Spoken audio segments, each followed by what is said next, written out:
తీసేస్తే డ్యాన్స్ ఉంటుంది అనమాట. చంపి పడేశాడు. నాగార్జున వేరే లెవెల్ బ్రో. ఆయన కోసం తమిళ వాళ్ళకి 1000 కోట్ల సినిమా ఇచ్చాడు. అక్కినేని ఫ్యాన్స్ గుండెల మీద చేసుకొని వెళ్ళండి, 100 కోట్ల సినిమా లేదని వాళ్ళకి 1000 కోట్ల సినిమా ఇచ్చాడు.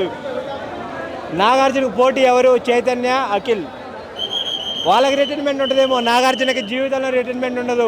చైకి కొడుకు పుట్టచ్చు, అఖిల్కి కొడుకు పుట్టచ్చు, మ్యారేజ్ అయింది. కానీ వాళ్ళని కూడా డామినేట్ చేసేలా ఉన్నాడు మన నాగార్జున.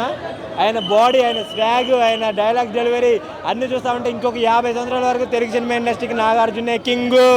ఇండియన్ బాద్షా తీసి కూడా నాగార్జున కింగ్. ఇచ్చి పడేశాడు నాగార్జున మాత్రం. రజనీకాంత్ గారి కెరియర్లోనే బిగ్గెస్ట్ బ్లాక్ బస్టర్. జైలర్ తర్వాత ఇంతమంది మూవీ చూస్తామని నేను అనుకోలేదు. లోకేష్ గారు అందరికీ వింటేజ్ మూవీ ఇది మాత్రం. రజనీకాంత్ గారికి వింటేజే, సత్యరాజ్ గారికి వింటేజే, ఉపేంద్ర గారికి వింటేజ్, అందరికి వింటేజ్ ఫిల్మ్. సూపర్ ఫిల్మ్ మాత్రం. నాగార్జున గారికి అయితే వేరే మూవీ. అమెరికన్ క్యారెక్టర్ వేరే బ్రో. ఈ మీసాలు చూస్తా అంటే మెంటల్ మాస్ వేరే. అది దిల్ రాజు గారు ఫుల్ ఫన్ చేస్తున్నాడు. నా పక్కనే కూకున్నాడు దిల్ రాజు గారు. ఇచ్చి పడేశాడు దిల్ రాజు గారు మాత్రం. నవ్వుతున్నాడు, ప్రతిదానికి నవ్వుతున్నాడు. దశావతార మూవీ చూశాడు కమల్ హాసన్. ఈ మూవీలో ఎరగొట్టింది మన శృతి హాసన్. ఇచ్చి పడేసింది. నేను ఇప్పుడు ఫస్ట్ కూలీ చూశాను, తర్వాత వార్ కూడా వెళ్ళాలి. ఎందుకంటే తమిళ అయ్యా కొడుకులు పెట్టి ఆట ఆడారు. తమిళ వాళ్ళకి 1000 కోట్ల సినిమా ఇచ్చాడు మన నాగార్జున. బాలీవుడ్ వాళ్ళకి ఇండస్ట్రీ ఇచ్చాడు మన జూనియర్ ఎన్టీఆర్. ఇచ్చి పడేశాడు. జూనియర్ ఎన్టీఆర్ కూడా బాగానే ఉంటుంది. ఆయన మూవీకి వెళ్ళాలి. ఎందుకంటే 2012 వరకు ఊసరవిల వరకు ఆయన ఫ్యాన్, నేను తర్వాత ప్రభాస్ ఫ్యాన్.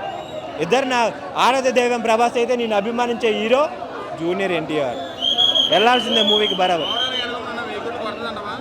1000 కోట్లు 5 రోజుల్లో గ్రాచ్ చేస్తుంది. డే 1 300 కోట్లు, రేపు 500 కోట్లు, ఎల్లుండి 800 కోట్లు, 4 రోజులకు 1000 కోట్లు కలెక్ట్ చేస్తుంది మన కూలీ.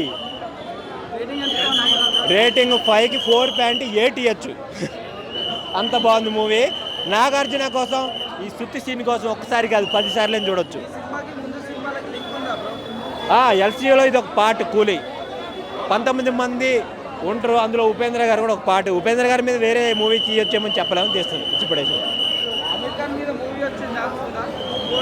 అమెరికన్ మీద ఉంటుందో ఉండదో చెప్పలేం. కానీ ఆయన ఒక మంచి రోల్ చేశాడు. ఆయనకి బాలీవుడ్లో ఆయన పేరు మీద 60 కోట్లు వస్తాయని నేను అనుకుంటున్నాను.